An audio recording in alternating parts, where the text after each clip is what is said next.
রাজধানীর সঙ্গে সহজ যোগাযোগ মাধ্যমের কারণে গত 2 বছরের বেশি সময় ধরে মোংলা বন্দর ঘিরে আগ্রহ বাড়ছে আমদানি রফতানিকারক ব্যবসায়ীদের। তবে জেটি সংকট, নদীর গভীরতা কম থাকা, আধুনিক অবকাঠামোর অভাব সহ রয়েছে নানা সীমাবদ্ধতা। বড় আকারে জাহাজ না আনতে পারি, বেশি মাল আনতে না পারলে আমাদের কস্টিং এফেক্টিভ হবে না, কস্ট এফেক্টিভ না হলে কেউ এদিকে ইন্টারেস্টেড হবে না।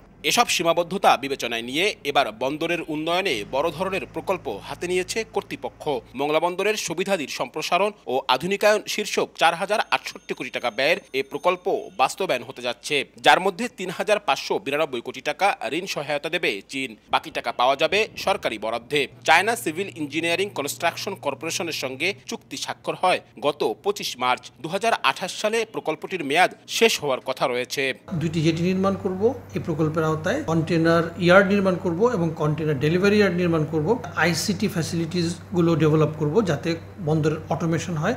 এসব প্রকল্প বাস্তবায়ন হলে বন্দরের সক্ষমতা ও আমদানি রফতানি বৃদ্ধি পাবে বলে আশা ব্যবসায়ীদের। আর চীনের এ বিনিয়োগকে দুই দেশের মধ্যে অর্থনৈতিক ও বাণিজ্যিক সম্পর্ক নতুন উচ্চতায় নিয়ে যাবে মত অর্থনীতিবিদদের। জাতীয় স্বার্থ এবং সর্বোপরি আমাদের কিছু ব্যবসায়ীদের স্বার্থ রক্ষা পায়, তাহলে এই মোংলা বন্দর আরও বেশি উন্নতি সাধন হবে, ব্যবসায়ীরা আগ্রহী হবে, সুযোগ বাড়বে, যত অপশন বাড়বে, আমাদের যত ডোনার আমাদের প্রতি সহায়তা বাড়িয়ে দিবে, তো এটা আমাদের জন্য ভালো। দাতা সদস্য আমাদের দিকে বিনিয়োগের হাত বাড়িয়ে দেয়, এটা নিঃসন্দেহে ভালো।